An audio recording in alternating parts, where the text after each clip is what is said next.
Hello and welcome to the, post-Boxing Day edition of Cracking the Cryptic.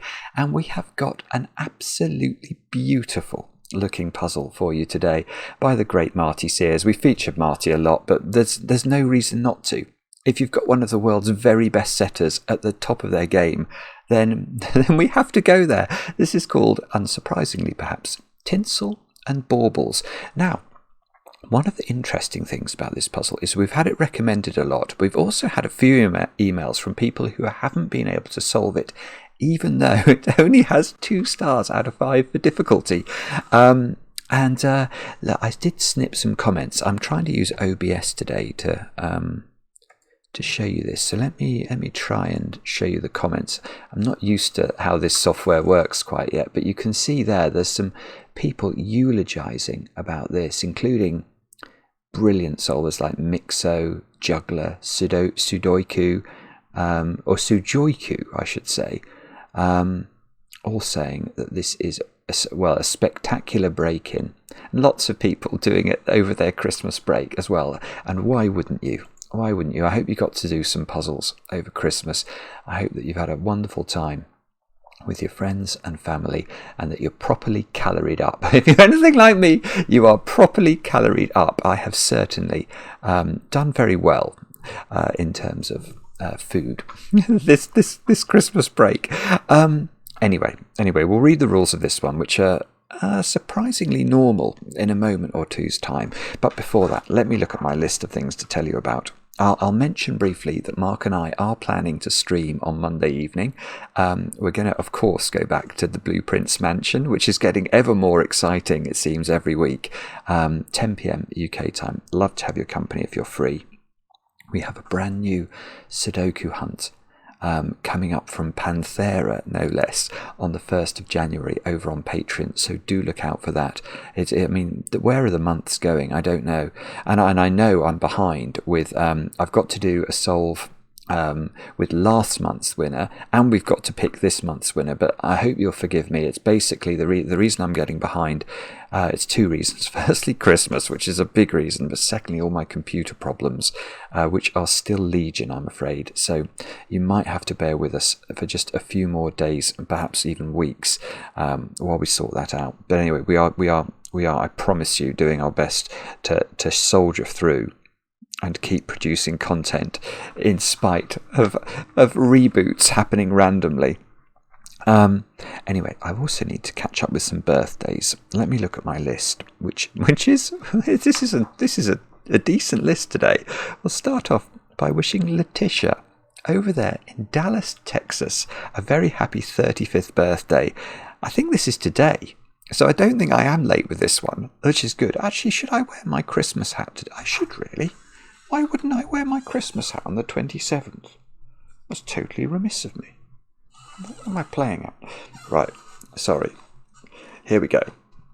Let's hope the Christmas hat is responsible for more brain power than usual. But Letitia works in medicine and enjoys watching the channel before bed each evening. I think a lot of people do that. And I love the way that the channel was described as a gentle constant, and a source of light and peace, which, at Christmas time, it's very nice to be described like that. Letitia, many happy returns. I hope the chocolate cake was fantastic. Next, we'll go to Denmark, where I'm going to say, is it Anke? I hope I'm saying that correctly. Anke. Yeah, Anke is turning 24. I know this because your girlfriend, and now, it could be Helen, it could be Helene, it could be Helena. I'm so bad, especially on Scandinavian names, I think. But anyway, your girlfriend wrote and said that you watch, I think, also to help with falling asleep. I'm so soporific, it's depressing. Anyway, I hope you have a brilliant birthday today and that the chocolate cake is excellent. Next, I am late with this one. Bob, you turned the big 7-0 yesterday on Boxing Day. And I know this because your wife Jo wrote to me claiming that a fair bit of your 70 years have been used up watching the channel. Well, that's the best use of life, surely. And the two of you do crosswords together on the channel, but that Sudoku is a lone pursuit for Bob. Bob, I hope you had a great birthday. I'm sorry I'm a bit late with the shout out. Next, Charlie. Charlie, you've turned 30. Well, you turned 32 on Christmas Eve, actually. I know this because your partner Felix wrote to me and was in time, but of course Christmas has got in the way, etc. I remember you, Charlie. You're a choir conductor, aren't you? I think I've read out your birthday before, over in Bonn in Germany. 2 gospel choirs and 1 barbershop choir. I think next year you've got to do a new certificate or something, so I wish you the best with that. And Charlie, many happy returns. I hope you had a great birthday. And the next one I'm not late with. Faye, you're turning 57 today, and I know this because your daughter Amy wrote to me. I mean, actually, this is a sad one too, because I'm so sorry to hear about your father, Len, Faye, who passed away on Christmas Day, I think. Oh, that's really, really awful. I'm so sorry for your loss. Amy wrote to me because she said that, well, you, Faye, and also Len were the ones who got her into Sudoku before unknowingly passing the baton to the channel when she went away for university. But she did ask me to say happy birthday to you and to mention your dad. And as I say, I'm not very good at moments like this, but Faye, I hope obviously you could have a reasonable birthday. But I know that your dad passing must be a huge loss for you and for the family. And it sounds like I'd have got on well with Len. Let's move on. Jamie, you've turned a secret age today. I better not reveal it. I know this because your daughter Lana wrote to me. Lana was very keen to emphasise that she was your firstborn daughter, which suggests to me you've probably got more than one daughter, and that Lana considers herself to be in prominent position. So Jamie, I hope you have a great birthday. At least I'm not late with this one, and it's obviously a special birthday. Turning 45 in the year that is 45 squared, I think there's few things more propitious than that. Next we'll go to Argentina, where Michaela, your husband Martin, wrote to me to say that it's your birthday today. And could I wish you a happy birthday, both from him, and also from your children Elena and Sebastian. And I'm told you always sing for a 3 in the corner. We could well get one of those today. I think these are German whispered tinsels today, so there's definitely a chance. Next, Wendy, your friend David, who I know as one of the sort of absolute doyens of the Sudoku community, David Ratner. David wrote in to say, Wendy, could I wish you a happy birthday? He says that your friendship has been very special over the years. He told me that you love a good wine, beef Wellingtons from Gordon Ramsay. Well, yeah, I can imagine. I have actually eaten in Gordon Ramsay's restaurants 2 or 3 times in my life. They've always been fantastic. And I am assured, Wendy, that David is sorting you out decadent chocolate cake for today with the proper ratio of icing to cake 1-to-1, of course. So I hope that is very splendid. And I will just mention as well, this is a pretty weird one, and I can't really credit the names because I got an email from somebody saying that their brother had made is that going to work? Yeah, this music here called Sudoku Kings. It's by somebody called Inexorable Noises 64, and all I can tell you about this, I mean, you can see some of the lyrics there, is that it's remarkably professional to the point where I was made to play it at the dinner table on Christmas Day, and I can tell you that all of the youngsters there really rather enjoyed it. Not so much the old people or the older people, but the youngsters really thought it was excellent. So thank you, whoever's made that. It's certainly something. And it has caused some hilarity in the Anthony household. Anyway, that is all the news, I think. Let's have a look at Marty's tinsel and baubles. And I will read you the rules of this one. We have got normal Sudoku rules applying. So we've got to put the digits 1 to 9 once each in every row, every column, and every 3x3 box. Adjacent digits on green tinsel have a difference of at least 5. That is such a lovely rule. So if you put, I don't know how Marty's made the graphics. He's so good at this, but so if you put 1 on this green tinsel here, the next cell on the tinsel has to be at least 6, because it needs to be at least 5 different from the digit 1. So it could be 6, 7, 8 or 9. That's how tinsel is going to operate. And there's only one more rule. The digit on a gold bauble indicates exactly how many times that digit appears on green tinsel. Right. So if we put 4 there, that would say that there were 4 4s on the green tinsel altogether, I think. So if we put 9 there, there would have to be 9 9s on green. That's immediately interesting, actually. I probably shouldn't have done that example because that's made me think. Anyway, do have a go. The way to play is to click the link under the video as usual. But now I get to play. Let's get cracking. I mean, I presume I'll come back to my thought about 9 there. Yeah. But maybe the first thing we should do is just to establish some principles in our minds about how green tinsel is going to work. Of course, this green tinsel works exactly the same way as German whispers lines. If you've seen green German whispers lines in our Sudokus in the past, then you will know exactly how green tinsel works. And presumably we've got to be cognizant of the fact that we can't ever put 5 on green tinsel. Ever. Because the next digit, if you put 5 on green tinsel, the next digit's impossible to fill because it's meant to be 5 different at least from the digit 5. And if we go up, we get to numbers that are too high to go in a Sudoku, 10 and higher. If we go down, we get to 0 and lower. They don't work.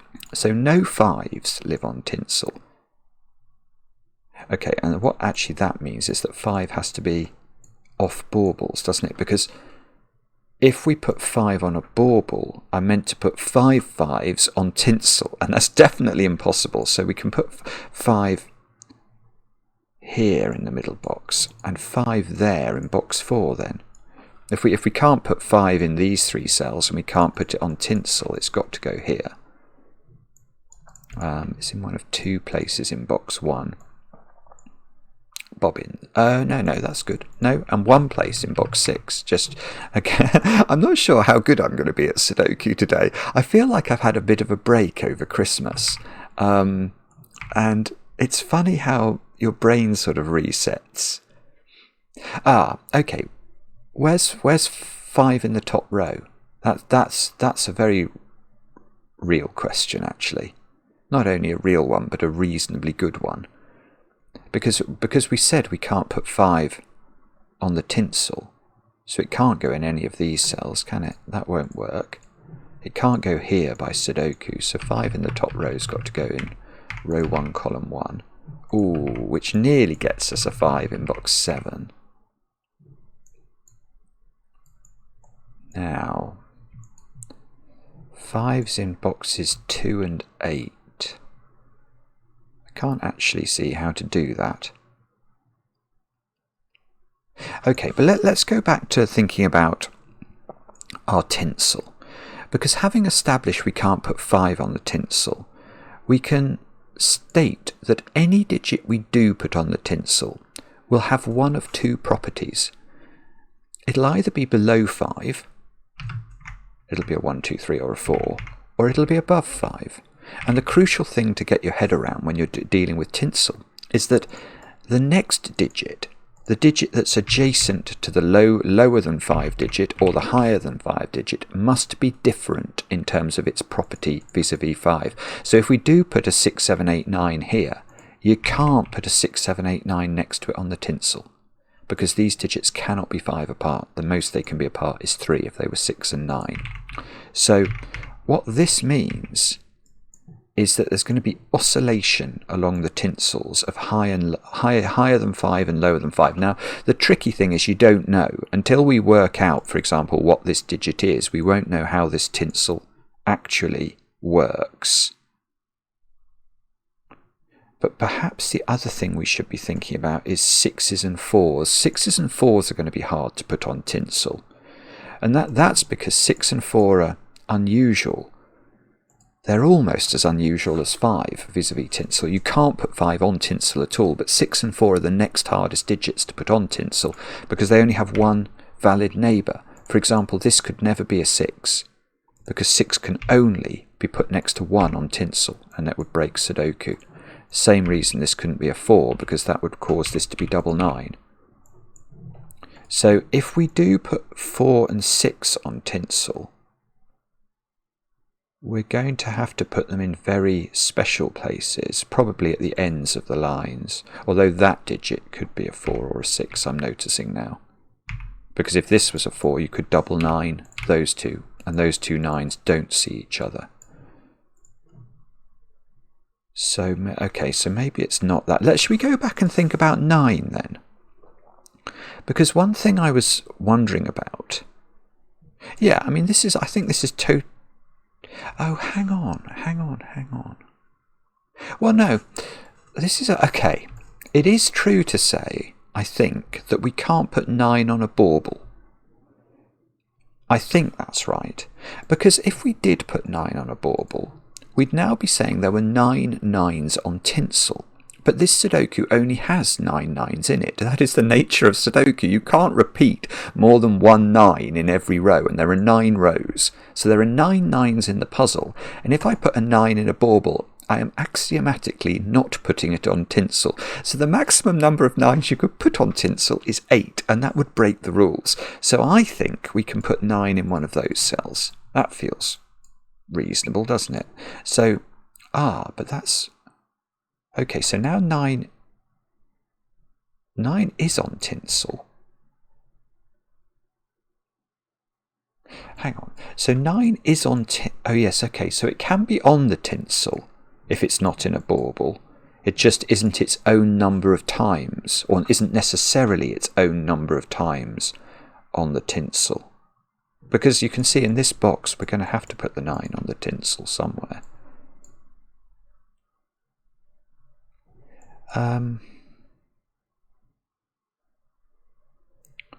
Right.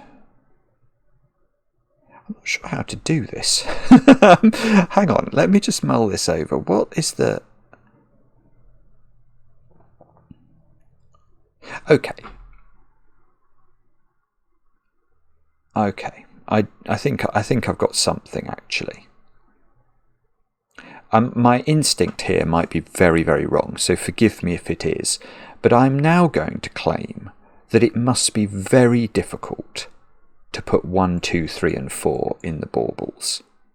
If we were to put all of 1, 2, 3 and 4 in the baubles, we would be saying that the tinsel contained 1 1, 2 2s, 3 3s and 4 4s. Now, that would mean that the tinsel overall contained only 10 low digits. Now that might be, it's not going to be okay, is it? There must be more than 10. Because all I'm doing is I'm thinking I'm oscillating along the tinsels. So that is length 5, that is length 5, that is length 5. This one's longer. 4, 5, 6, 7, 8, 9. That's length 9. 1, 2, 3, 4, 5, 6, 7. That's length 7. 1, 2, 3, 4, 5, 6, 7, 8, 9. And that's length 9.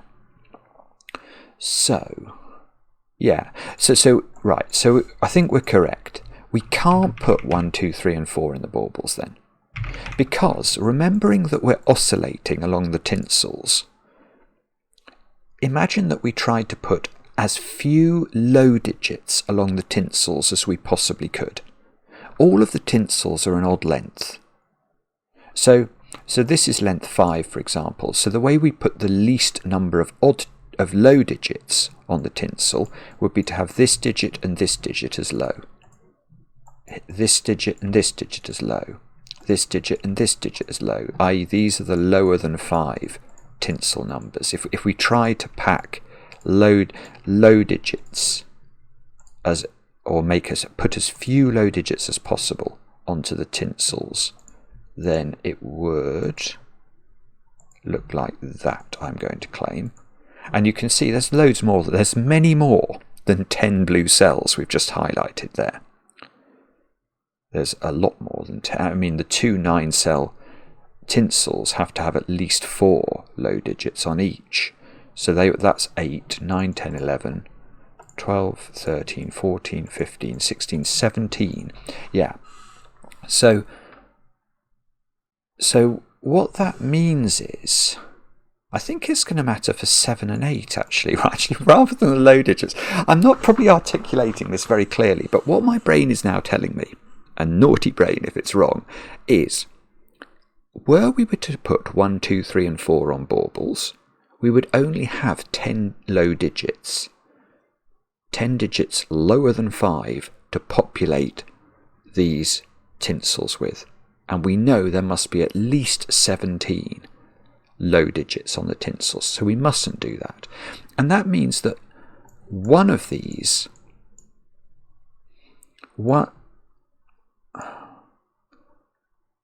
it can only be one, because 5 and 9 are definitely not on baubles. So one low digit is off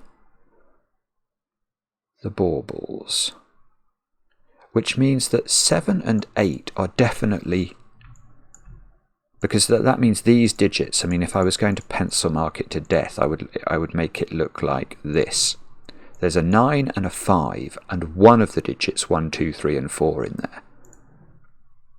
So 7 and 8 are definitely baubled, which means there are 7 7s and 8 8s on the tinsels. 8 8s is an interesting one. Sorry, I think I'm jumping around here, but I'm now thinking about that. If there are 8 8s on the tinsels, and I think logically we have now deduced there are, but the 8 that we're putting on the bauble in box 5 is not on the tinsel, then all the other 8s in the puzzle must be on tinsel. I wondered whether that was going to get us an 8 in this box. I don't think it does it? I mean, the 8, it's definitely true to say the 8 is in one of those 3 cells. Oh, bother, that's annoying. I thought that was going to be a reasonably... I thought that might be a clever deduction, but it's not. So there are 8 8s, so all the 8s other than the 8 that lives in the baubles are on tinsel. All the 7s other than 1 7, because there are 7 7s on tinsel, and then 1 low digit. So how does it work with the low digits then? We've got... If you have a digit that's not in a bauble, then you could put up to 8 of that. That's it. Oh, sorry, I've come about this all the wrong way. Right. I should have, having thought I should have focused on the high digits, I should have focused on the low digits. Right. This is beautiful. It's beautiful in its clean logic, because now what we've got is a situation where we don't have a... We know one of the digits, 1, 2, 3 and 4, is not baubled. It's in one of these 3 cells. And that means that for that digit, imagine it's the digit 2. I don't think it is actually, but let's imagine it's the digit 2. What would we then be saying?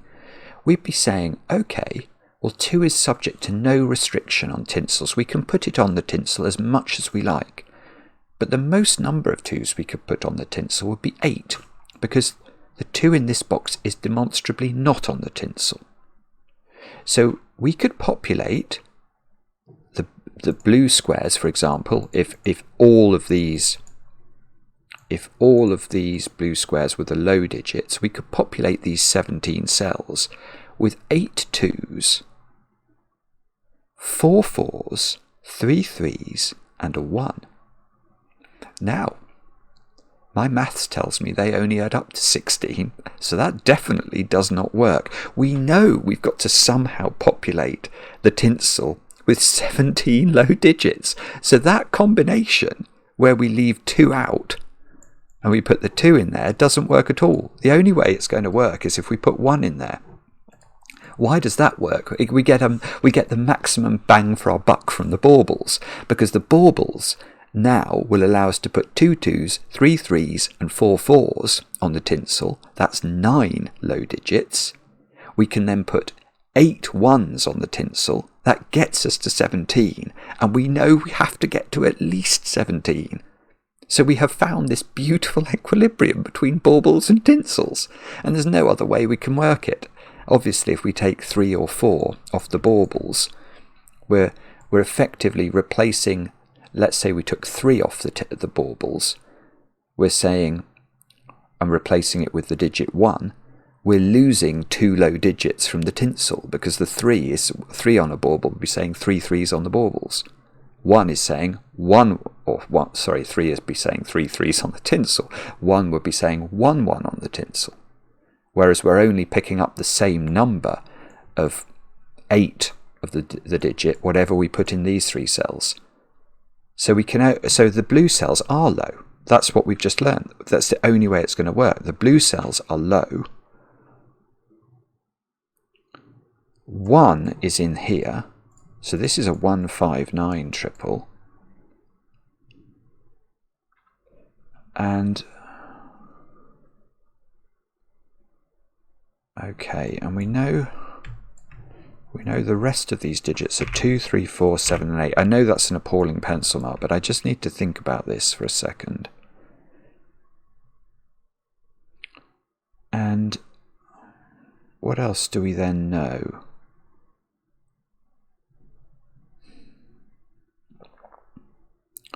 I don't know. How can I not be able to work that out?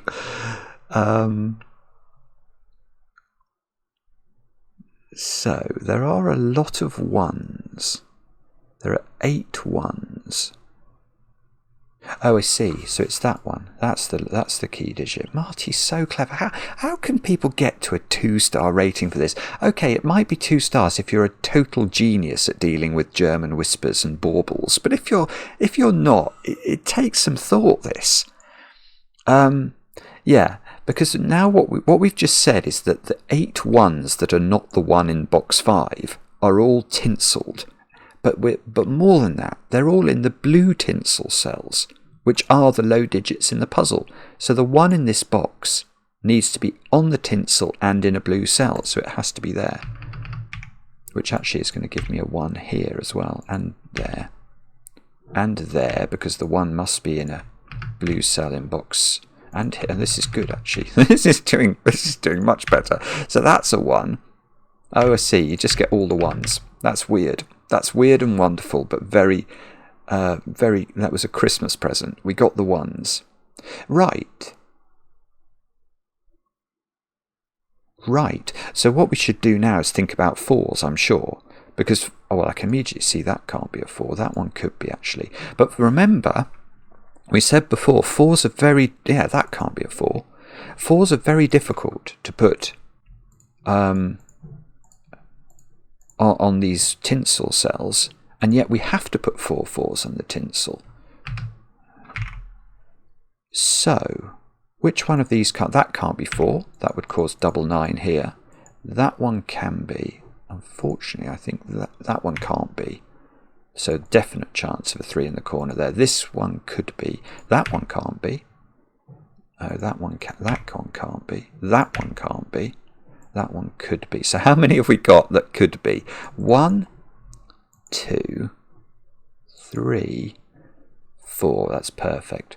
So we can immediately write 4 into all of those. And we can do the 9s that must accompany them, because 4 is monogamous vis-a-vis the digits it can accompany on the line. So how? We must have done loads of 9s now.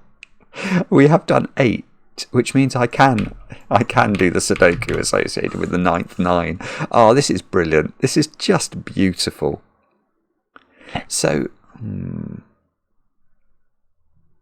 okay, we've still got to put 15 7s and 8s, because there's going to be 8 8s on the lines and 7 7s. And then we should be able to work out from that how many 6s we've got on the green line, because we could have any number of 6s. So let's work that out.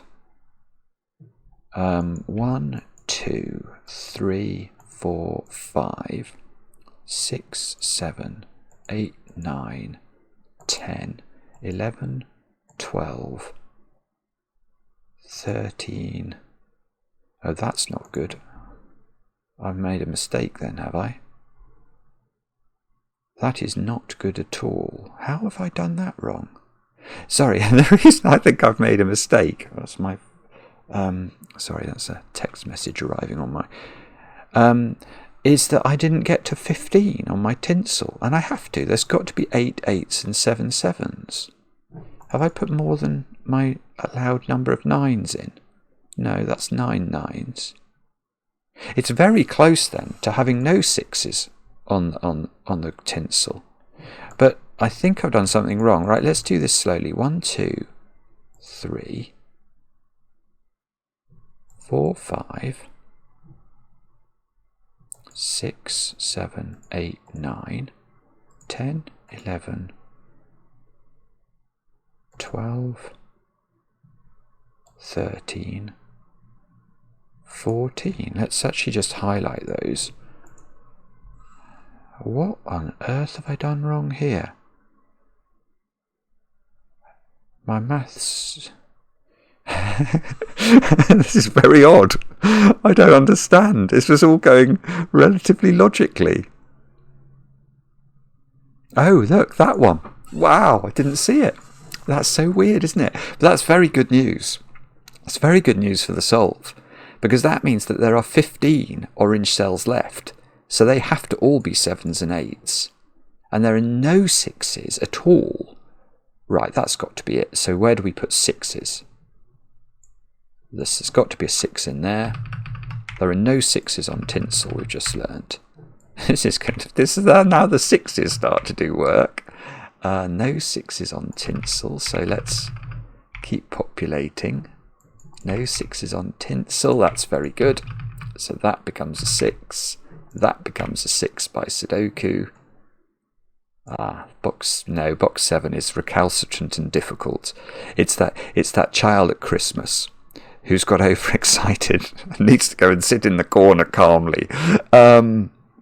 Right. Oh, where's 4 in that box? I can do that.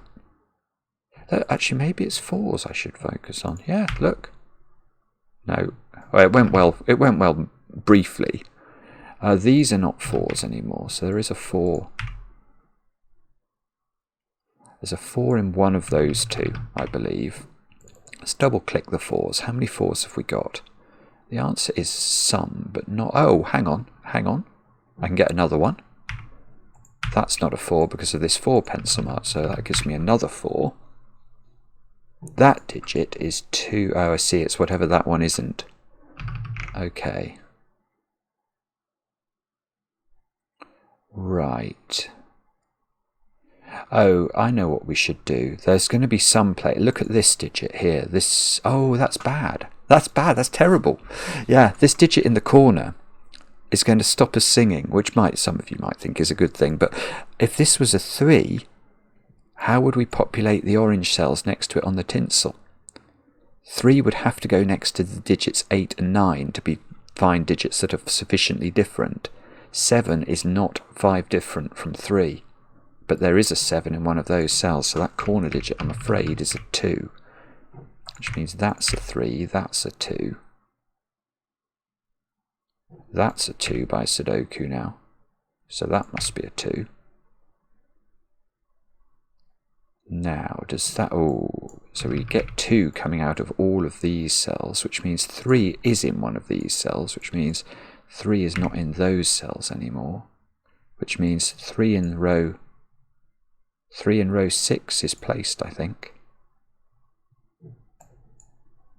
Is that right or not?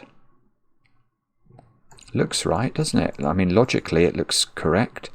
So that's 3, which means this is 8, this is 7, this is 7, this is 8. Yeah, here we go. We're getting a little bit done. We actually are. We're getting some things done here. 8s and 7s are all going. Oh, now, where's 8 in box 7? There are 4 8s looking at box 7, so it's got to go there. And that does allow us to put the 7 in. So how many 7s have I got? I might be able to get more. Right, this is a 2-7 pair, which we know the order of. So 7 can go here by Sudoku, 2 can go here. And this one has to be 8 by Sudoku. Therefore, this is 3 and this is 4. Therefore, this is 4. Right, what do we need? 2, 3, 5. Where's 2 in box 2? I've got 2 2s looking into it, and that's going to be the 2. So this is a 3-5 pair. We've got a 1 here, so that's 1, that's 5, that's 5, that's 3, that's 3, that's 5, that's probably a 3. What do we need along here? Is it 2, 6? Oh, well it is, but we can't do it. Okay. Okay, let's look down here. This is a 3. This is a 2 just by Sudoku. This is a 6 by Sudoku, so that's probably a 5, isn't it? So that's a 5, that's a 5. This is a 6, I think. Actually, let me just check that. Let me just, I'm not totally sure that's correct. That's definitely a 3. That's definitely a 6. Oh no, that's not a 3 in the corner as well. Oh bother. Okay, that's 6, that's 6, that's 2, and that's 2. There we go. I think we've found our Christmas scene. Let's see if it's correct. Yes, that is absolutely beautiful, Marty. It really is stunning, isn't it? It's just gorgeous. The logic's really clever, I think. I don't know how you can describe that as 2 stars, unless there was another way of doing it. But I love the fact that you can sort of just consider how the baubles work and what's left over and what the number of low digits that have to be on the tinsels, and eventually come up with the cracking of the puzzle. That is beautiful. Let me know in the comments how you got on with the puzzle. I enjoy the comments, especially when they're kind, and we'll be back later with another edition of Cracking the Cryptic.